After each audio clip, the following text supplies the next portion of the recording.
What's going on, everybody? Welcome to my YouTube channel. My name is Kieran and I help people using a spiritual perspective. Today we're going to be focusing on the 5 phases of the spiritual awakening. Okay, so this is just a video to help break down the experiences that you might go through during a traditional awakening. Now, I kind of got this idea, or even this concept, that the stages of an awakening, spiritual awakening, is almost like a play from Shakespeare. And I was looking at this Shakespearean play that I have, that I bought the other day in order to make myself appear smarter. And obviously, if you've ever seen a play, they're kind of broken into acts and then scenes, things like that. So I got to thinking like how a spiritual awakening all kind of parallels that. You have these different acts of a spiritual awakening, and these different phases within those acts, and they could, again, sort of be seen as scenes even. But in any case, what happens with the spiritual awakening is we'll go through 5 kind of key phases within an act. Okay, and these phases or these acts might repeat themselves in different settings with different ideas and different rules and different places and different stages of your life. But ultimately, these 5 phases will, of course, for more or less kind of just repeat themselves consistently throughout the spiritual awakening process. So what happens with phase 1 as we're going through, we're starting the sort of act 1 of the spiritual awakening, is the awakening starts, okay? Now, during that sort of like blanket phase of the awakening starting, that's sort of like a part of your life where you are very new into different ideas, where you're now a little bit more open, a little bit more willing to try new things, and you feel a lot better, right? So the initial stage of the awakening is almost like waking up for the first time and seeing and feeling a new kind of life. There is a wonderment, a naivety. You're naive, okay? I'm not going to try and say that word. Don't try to trick me. So you have this naiveness about you, right? And there is a beauty that you see within the spiritual awakening. There's a lot of signs and synchronicities. So as the awakening starts, you start to notice a lot of spiritual elements that were not present in your life before. And now suddenly you're almost overwhelmed with them. And it becomes this very exciting time where it seems like you're being guided through destiny or through fate or through life into the right places, into the right steps to meet the right people. And during this stage, you get a lot of new ideas and a lot of new information, and things start to immediately kind of click and make sense. So there's a lot of hope, there's a lot of faith in this stage, okay? It's the beginning, it's the start of a long journey. So phase 1 is a time in my life where, a few years ago, I would say it happened in 2018, I was very positive, very upbeat, doing a lot of things to help take care of myself that I hadn't really done before in my life, and I was learning all this new information, and I felt very optimistic about the path of the spiritual awakening. And during that awakening starting phase, during that phase 1, you start to get some semblance or an idea, and it fills you with hope or joy. The idea for me, and maybe it was for others or for you, is it wasn't so much about like something very specific like a job or relationship, but more about being free, more about being authentic, whatever that means. It was more about finally getting into a stage of life that I felt was more directly proportionate to what is going on within my body. So you start to feel a powerful calling to do something, and that calling allows you to move into the phase 2, which is to explore the world. Now, obviously, you might not actually end up exploring much of the world, but what this translates to is that you start to branch yourself out and move into different directions and start looking at outside variables and outside factors as possible solutions. And a lot of the time what people do is they do actually travel the world, they travel across the state, or they go places. Now, this could be literal going places, or it could be metaphorical as well. It could be your mind state and your perspective, exploring the world, right? This could be something as simple as getting a whole bunch of information and taking up classes and taking up different interests like astrology or numerology, or learning about different types of star seeds or different types of frequencies. You could again, join yoga, and you could, go to sound bath ceremonies. You could take up a class. Okay, so you're exploring spirituality, you're exploring the world also. For me, there was a lot of travel involved. Also, what I kind of was just talking about there, about learning new things and taking on new things. But a lot of it for me was about traveling and going into new places. I drove across the country twice, I guess, technically. I lived in my car for a lot of those days, and really not knowing what was going to happen, which isn't fun. I'm not saying you should do that, but there was a lot of exploration for myself and me going into different places to try and get some answers, right? Ultimately, that stuff doesn't necessarily work, but it is an important phase that you have to go through. You have to learn how to explore. You have to kind of get into the mentality of what it's like to be a nomad, to push yourself beyond what you were used to. And the spiritual awakening helps you do that. It gives you the courage to do those things. That's why phase 1 is so powerfully positive, is it allows you to go out and sort of prosper. Right? So yeah, I lived in a few different countries, Ireland, traveled a lot to Canada and stuff, and I just go across different places in the state even, just always constantly feeling like where I had been for the past 5 or 6 years, just suddenly didn't seem to make that much sense anymore, right? And so around this phase, where you're exploring the world, other things start to be put into different perspectives. So you may think that your friends are not really your friends anymore, or that the job that you have isn't really working for you that well. And it's because you want to explore. I ended up quitting my job, quitting different areas of my life, because it seemed vastly important that I go experience something rather than continue going through motions. Okay? And so what happens then is as you go through that phase 2, you start getting into phase 3.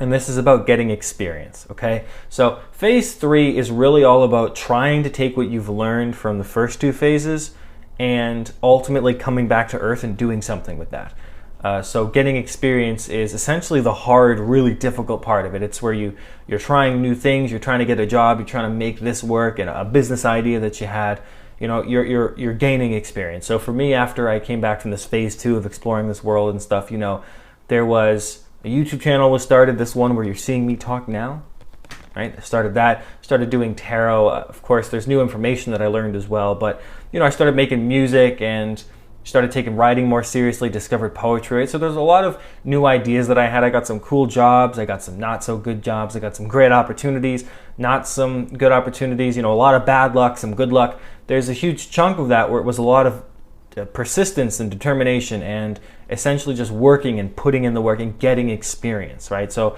this is the phase that often takes the longest, and it consists essentially of just a lot of chaos and having to make a lot of compromises and essentially not being sure of where you're headed, but having faith and hope that there is something important about what you're doing, and these ideas will pay off in the future. So in phase 3, it's this long sort of hard work phase where you're getting experience in life, you're getting experience as part of your spiritual awakening.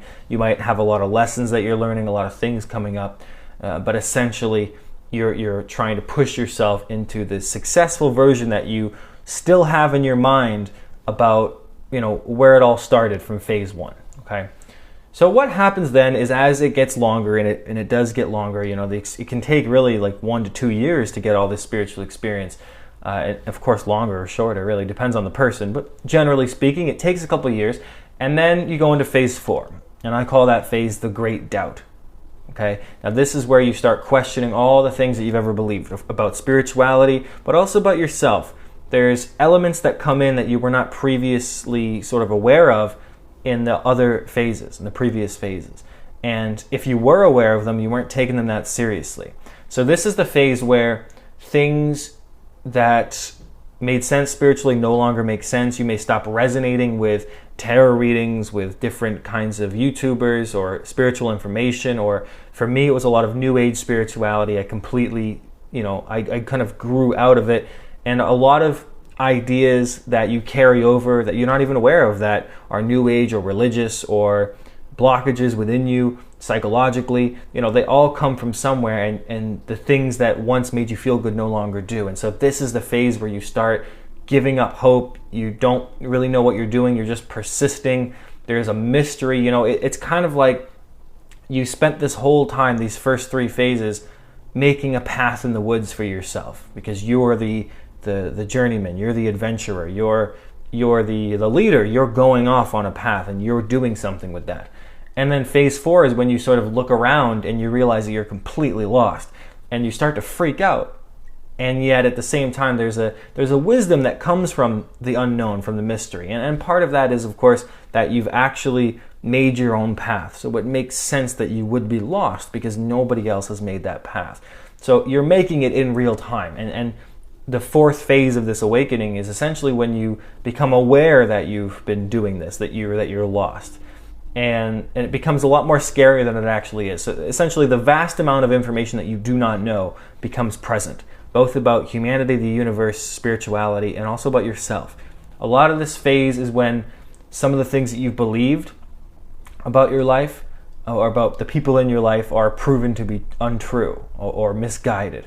And suddenly you don't really know who you can trust, or even yourself. A lot of phase 4 has to do with self-doubt, and it has to do with not believing in yourself. And you start to forget what was the original reason why you even started this at all. And was that original reason the same reason that you now need, right? I mean, the beginning was you wanted to experience something beautiful, you wanted to have this ultimate purpose in life. And maybe in phase 4, it's not about the adventure of everything, but maybe now it's just about feeling better, being okay with who you are, not beating yourself up, not having these blockages or these emotional problems, not being who you have outgrown, right?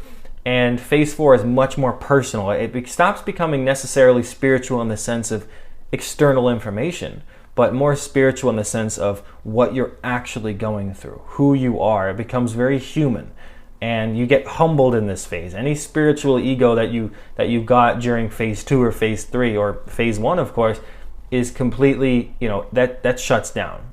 You can hold on to it for a little bit, but any kind of spiritual ego that you've gained from that is going to deteriorate over time during phase 4.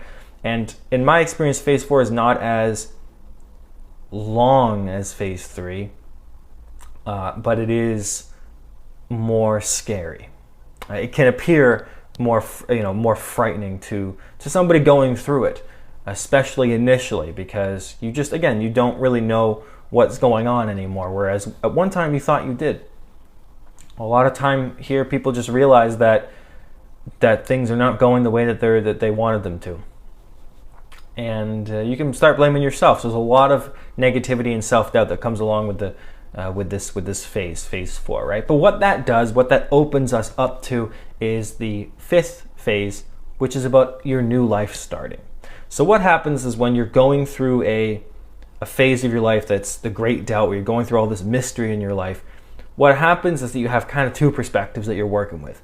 The first perspective is essentially, nothing's in my control, this is bullshit, this sucks.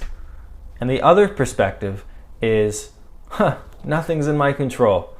Wow, that's something. Doesn't matter what I do. It's kind of the same sentence, same kind of subject that we're talking about, and yet vastly 2 different perspectives, right? The first one is, nothing's in my control, it doesn't matter what I do, but you're like depressed and negative about it. Whereas the second perspective is, it doesn't matter that I don't know what's going on. That's how it's supposed to be. The second perspective is more accepting of the current circumstances. So accepting the mystery of life, being okay with the unknown, being okay with not knowing what's going to happen, and realizing that you never really did know, is the key to getting into phase 5, right? There's no real punishment. It's essentially just getting to a place where you realize that you don't need to keep yourself suffering by trying to control everything. And ultimately, the spiritual awakening is a process in which your control over life is challenged and essentially discarded, so that you can give yourself over to a more powerful flow. Now, I don't know what you want to call that flow. That's not what this video is about. Some people call that God. Some people call that the universe. In Star Wars, it was called the Force. It doesn't matter what you call it. The word is never really going to encapsulate the proper energy, the proper feeling of what we all kind of know to have experienced. But ultimately, giving yourself over to whatever flow is going on that's always been there is essentially the key to moving into the fifth phase and the new life. And this just kind of speaks for itself. This is where the new perceptions, the new ideas, the new opportunities, the new friends, the new relationships, the new house, the new home, the new city, some success, stuff like that starts to come into your life, because you're not trying to control aspects of your life anymore that you were slowly becoming aware did not help you. And so when you become aware of things falling apart, we have a tendency to try to fix them. But the spiritual awakening is not about fixing things that have fallen apart. It's allowing new things to be built. Okay? So that idea, that understanding carries you in, ushers in this fifth phase. And you can really only do that by giving up control. And giving up control might not happen overnight. Letting go may be a series of small steps. But initially, that the first step you take is always the most important. And as you get there, as you go along with the fifth phase, eventually you'll start to see that it opens up for you. Okay, and usually a sign that you're very, very close between the fifth phase, or to the fifth phase, I should say, is that you're experiencing a lot of doubt. As you're in like a darkness before the dawn type of situation. And again, those are 5 phases, but they may happen again in life, right? So it doesn't matter really what they're being called. Like, you may go through these 5 phases and then in 2 years go through something else that your awakening deepens again. So you have something new starting, and then that brings in the same kind of experiences as it did before, but just with the level that you're working on now. And that sort of just keeps on going. People think your spiritual awakening ends. I don't know what that means. I suppose the apex of your spiritual journey is death, I guess, because that's the apex of humanity. Death that's it. You're done, right? So essentially, this can go on your whole life. It just gets easier, or the challenges you that are presented to you are more easily handled by you, given the amount of experience that you've been getting. So that's just a sort of longer video about the phases and the parts of the spiritual awakening that I hope resonates with most of you, and that you may even have some other things to add to that. And if you do, feel free to leave them in the comments. Otherwise, guys, I hope you enjoyed the video, and we'll talk soon. Okay, guys, bye-bye.